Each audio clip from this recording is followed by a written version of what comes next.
হাম সংক্রমণ প্রাকৃতিক দুর্যোগের মতো হলেও সরকার অনেকটাই কাটিয়ে উঠতে সক্ষম হয়েছে বলে জানিয়েছেন স্বাস্থ্যমন্ত্রী সর্দার মোহাম্মদ সাখাওয়াত হোসেন। বেশিরভাগ জেলাতেই টিকা প্রদান শেষ হয়েছে এবং মাত্র 2-1 ভাগ বাকি আছে বলেও জানান তিনি। সচিবালয়ে চীনা প্রতিষ্ঠান সিনোভ্যাক ফাউন্ডেশনের 3,80,000 ডোজ পোলিও ভ্যাকসিন প্রদান অনুষ্ঠানে এসব কথা জানান স্বাস্থ্যমন্ত্রী। বলেন, হামের এই দুর্যোগ কাটিয়ে ওঠার পর এর পেছনে করা দায়ী কারা তদন্ত করে তাদের বিরুদ্ধে ব্যবস্থা নেওয়া হবে।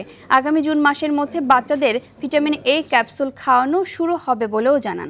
সরকারি টিকাদান কর্মসূচিতে সহায়তা এবং এর ইপিআই কার্যক্রমকে আরও গতিশীল করতে সহযোগী হিসেবে চীনা প্রতিষ্ঠান সিনোভ্যাক ফাউন্ডেশন সরকারকে ৭৬,৬১৬ ভায়াল পোলিও ভ্যাকসিন দেওয়ার ঘোষণা দিয়েছে। প্রত্যেকটা ভ্যাকসিনেশন আমাদের এখন চলছে। ভিটামিন এটা একটু শর্ট আমাদের আছে, বাই নেক্সট মান্থ জুন নাগাদ আমরা ভিটামিন এ পেয়ে যাব সম্পূর্ণ। এবং আমরা বছরে যেটা প্রি ডিসাইডেড থিং 2বার করে ভিটামিন এ দেওয়া পুষ্টির জন্য, সেটা আমরা ইনশাল্লাহ কন্টিনিউ করব।